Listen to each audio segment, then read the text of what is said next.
He is muscling into territories, he's killing bosses left and right. Mafiosi from around the world descend on this sleepy little town in upstate New York. Vito Genovese died in prison. When he turns around behind Genovese's back and works with Luciano and all of them to get rid of Genovese. Hey everybody, welcome back to my channel. Thanks so much for tuning in. My name is Dana Tripiana, and I cover infamous gangsters every week in a true crime-like format. My show, Mob Times, comes out every Tuesday. So I've got a lot of new followers from Tommy Stiggs. He mentioned me on his live and I got a flood of comments and followers. So thanks so much to Tommy Stiggs. So today we're gonna go ahead and continue going with Carlo Gambino. So now it's 1957 and Vito Genovese is the boss of his family and Carlo Gambino is the boss of his family. Following the death of Anastasia, Carlo Gambino steps up as the new boss of the family, and he appoints his new underboss as Joseph Biondo. Now, because of all the changes and the switch-ups in the underworld, Vito Genovese is insisting on a mafia conclave, which would come to be known later as the Appalachian Meeting. So let's go through that now. The Appalachian Meeting was held at the home of Joseph Barbera on November 14th, 1957. Now, Genovese knew that this meeting was a terrible idea when he scheduled it, but he was being prompted by the boss of upstate New York, the person that we're going to be covering next week, Stefano Magaddino, to hold it up there. At this time, there's also a shit ton of people that are coming after Genovese. The entire mafia is about to break out into a war because of this dumb shit. He is muscling into territories, he's killing bosses left and right. He just wants everybody to bow down at his feet because he's now the most important person in the mafia. Duh. So the meeting is scheduled and all the most powerful mafiosi from around the world descend on this sleepy little town in upstate New York.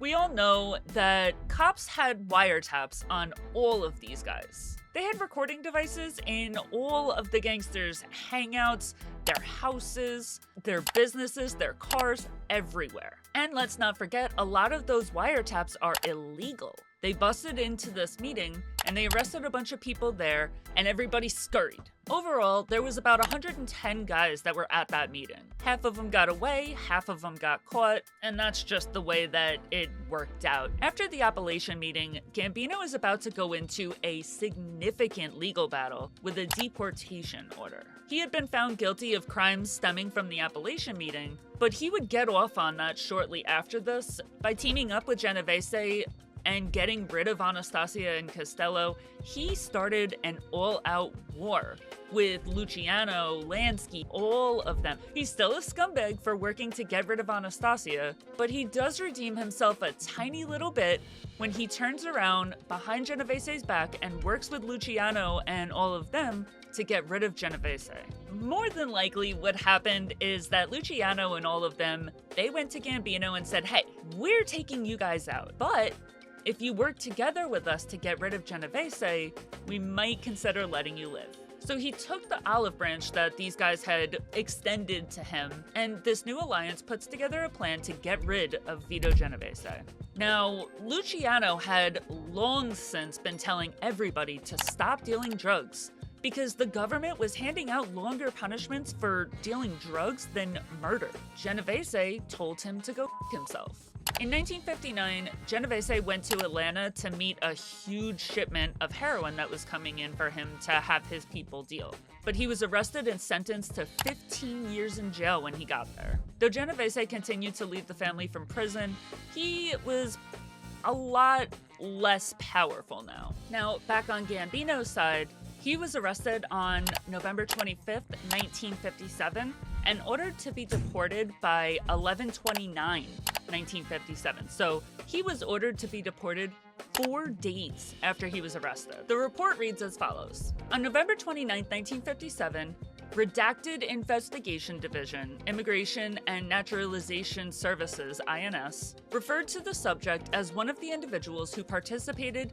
in the recent gathering of hoodlums in Appalachian, New York.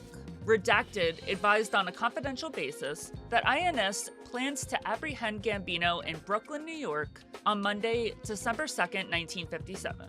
He will be arrested on a deportation warrant, and INS plans to hold a hearing with the ultimate objective of deporting Gambino to his native country, Italy. Redacted is of the opinion that General Showing, with the collaboration of department officials, will give the apprehension as much publicity as possible. Now, I want to read an excerpt that I found on page 6 because I found it really enlightening and telling about their feelings. Redacted at the INS confidentially advised Agent Redacted that INS personnel has been covering Gambino's residence in Pennsylvania with the assurance that he was home. On December 8, 1957, INS called the house, and a member of the family stated that Gambino was not home and his whereabouts were unknown.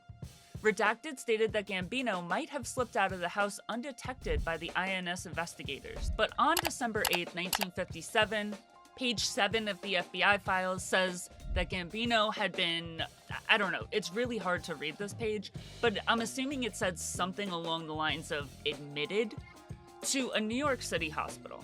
It says, he is severely ill from a heart condition and undergoing a serious operation. His chances of living are not good.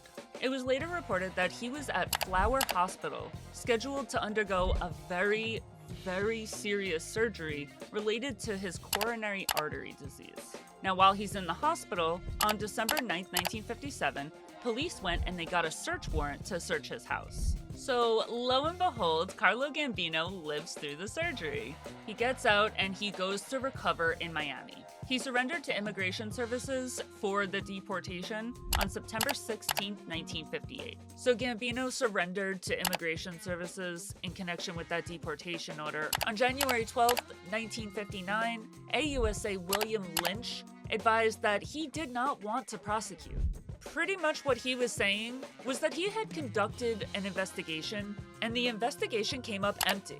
He said that the investigation disclosed no violations of the federal anti-racketeering statutes, nor of the Labor Management Relations Act. So, because they conducted an investigation and they weren't able to find anything, they overturned the ruling, and they allowed Gambino to stay in the United States. Now, when Genovese went away, there always has to be a boss on the streets that's not in prison. So the acting boss of the Genovese family was a man named Thomas Eboli. Now, Eboli had been a very, very powerful member of the Genovese family even before Genovese was arrested. And he was also very, very rich and a high-earning member of the family. So Eboli takes over as acting boss, and he appoints Gerardo Jerry Catania as the underboss, and he appoints Michelle Big Mike Miranda as the consigliere. On February 14, 1969, Vito Genovese died in prison. And 10 years later, Eboli isn't really set up to take over as the official boss of the family. He has a lot of health issues, and he's under indictment at this time. So it's said that Miranda took over as the official boss of the family, but left Eboli in charge as pretty much the front man for the family. This one person testifying is going to cement Gambino's place in history in the Mafia, making one of the 5 families of New York City forever known by his name, the Gambino crime family. That one person testifying is Joseph Valachi. While he was in jail, Joseph Valachi wrote a memoir, an autobiography. And in this autobiography, he explains how Vito Genovese gave him the kiss of death. So he's now going through life knowing that he has a number on his head. His time is coming. He's gonna get hit soon. So Valachi decided to cooperate with the FBI and testify against the Mafia in exchange for a lighter sentence. He stood on the stand and he told the public how there was 5 families in New York and each city outside of New York had their own family. He told the court who the bosses of the families in New York City were at that very moment. Now, he made it very clear that these were not the original bosses of the family. They weren't the first, and they're not going to be the last. But because they were the bosses of the families at the time that Valachi delivered his testimony, the New York City 5 families will always, always, always be known as the families belonging to the guys that were boss at that very moment. Now, while he was boss of the family, Carlo Gambino pretty much revolutionized what it meant to be a powerful mafioso. He was able to move into territories that the Mafia had never even been able to dream. Gambino made some personnel changes, instituting Angelo Dellacroce as his new underboss in 1965. So I'm gonna end the video here. This is already a really long episode, and I don't want to keep going and just pile more on, so we're gonna end it here. Don't forget to tune in next week for the next and final episode, Part 4 of Carlo Gambino. Thanks so much for watching. I really hope you enjoyed, and I'll see you next week. Bye!